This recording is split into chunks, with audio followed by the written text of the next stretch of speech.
Okay, yeah. I'd like to first and foremost thank Madiba Foundation and all the people that have worked together to put this together.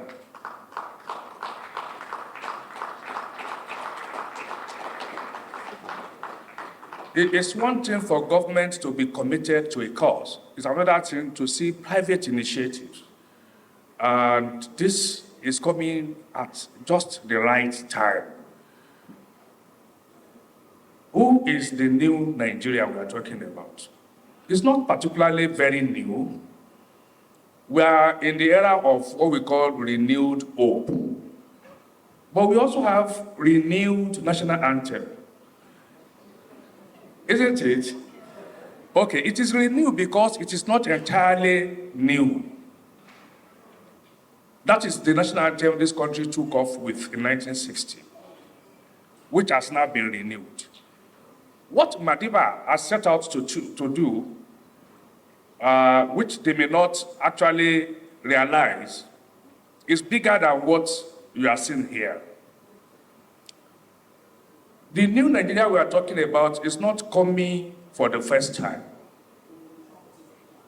The real Nigeria that we used to know is actually the person that we are yearning to bring back. And so we want to renew ourselves to become exactly what we used to be. In this same country, all the things we are asking for, we once had them. Almost in every corner of this country, farmers who from farm put their tubers of yam and other produce by the roadside and use something to indicate the price of that product. And passerby would put the exact amount and take the exact number of tubers of yam or whatever produce and go. And the farmers were sure that nobody would take more than they should take. That was who we are. That was who we were. And that's what we yearn to renew. And that's what Madiba is trying to do. National Orientation Agency that I represent here today has the mandate to champion the cause of leading Nigeria to this particular endeavor that Madiba Foundation and other people are working towards. But it doesn't seem that over the years we have paid particular attention to the importance of value system for whatever tribe that we belong to. And I will use the Yoruba tribe for those of us who are Yoruba here, and that applies to every other tribe. There is the concept of Omoluabi, which epitomizes the best personality of the Yoruba person. And when they say you are not Omoluabi in Yoruba, it is that kind of appellation you never want to have. Because what they are saying is that you are irresponsible and you are not a good example of Yoruba. Every tribe in this country, every ethnic group has such concept. But do we have for the country? We do not. And that's where the problem lies. I assumed office on the 23rd of October 2023, just about 6 months ago. And we realized that the institution that was set up to lead the charge in promoting values and ensuring that we all are the citizens that we all desire has somewhat been abandoned by successive government until President Tinubu,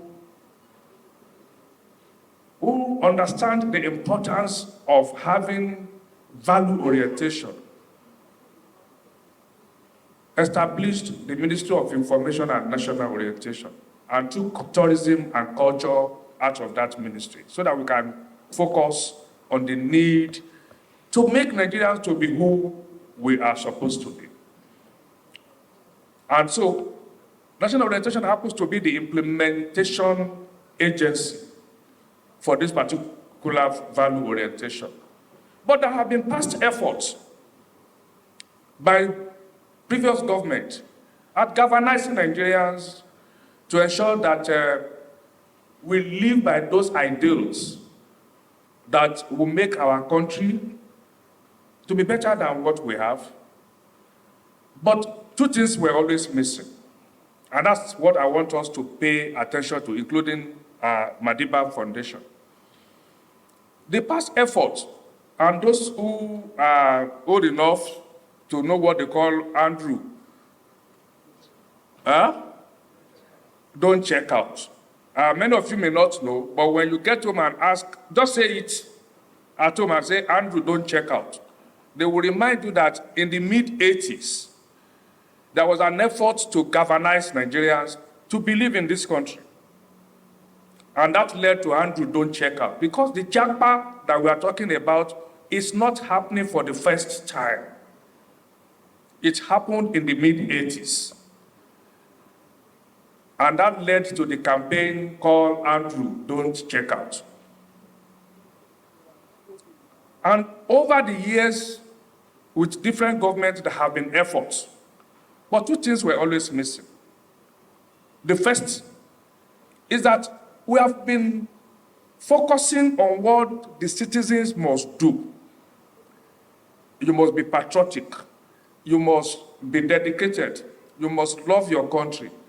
All those things are emotional issues. They don't happen without motivation. This country has never put in place anything that motivates anyone to be patriotic.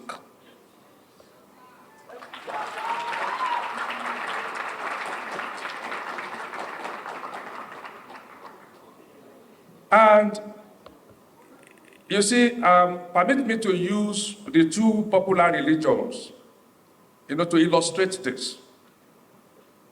Whether you're a Christian or you're a Muslim, there are values that have been put in place that they will say you are a good Christian or you are a good Muslim.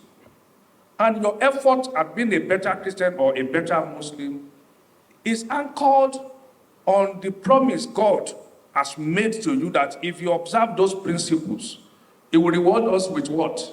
Heaven. Isn't it? That means even God made a promise for Him to get our commitment. What promise has this country made to us to get our commitment? And I always say, Nigerians are fantastic followers. So followership is not our problem in this country. I will give you a reason why I say we are fantastic followers.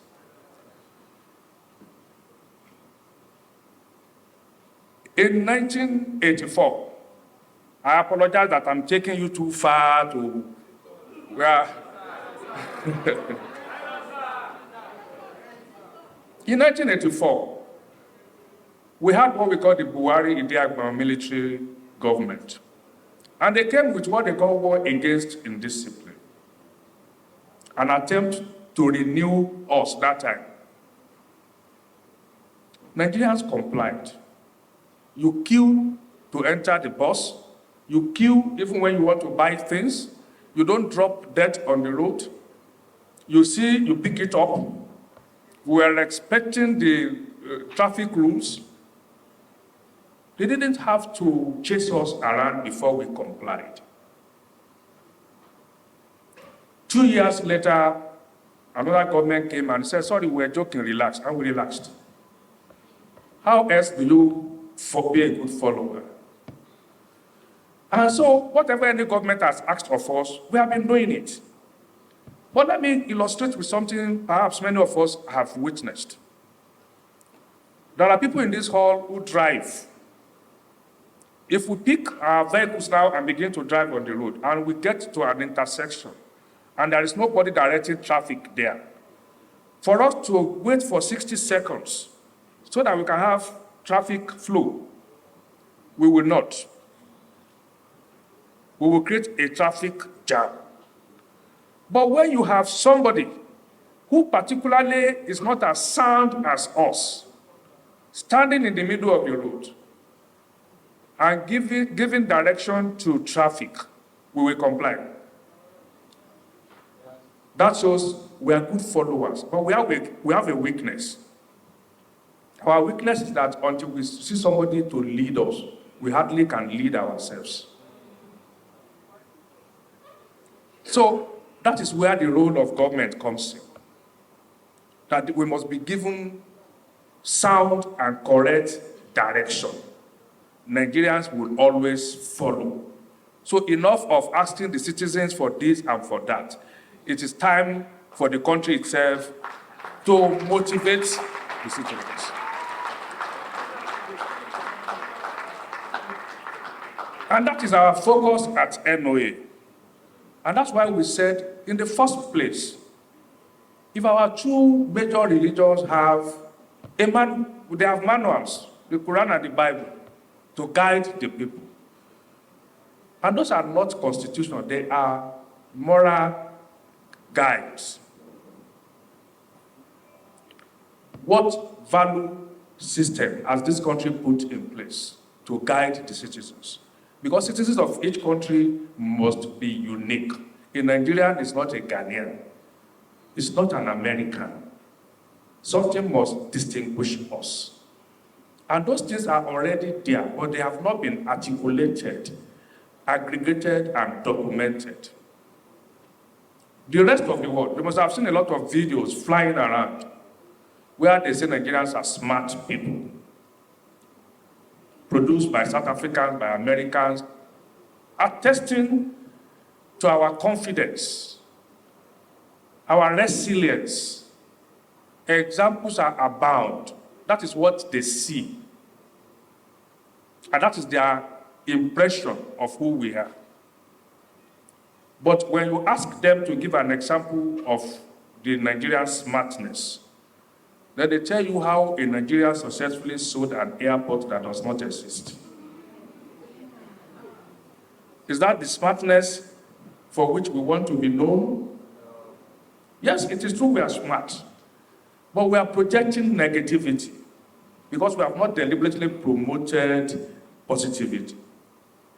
And that is part of the role of NOA, to ensure that we promote that positive smartness, so that the rest of the world can say, whoever has demonstrated negativity in that smartness, they can say you are not a true Nigerian, because Nigerians have told us that they are positively smart.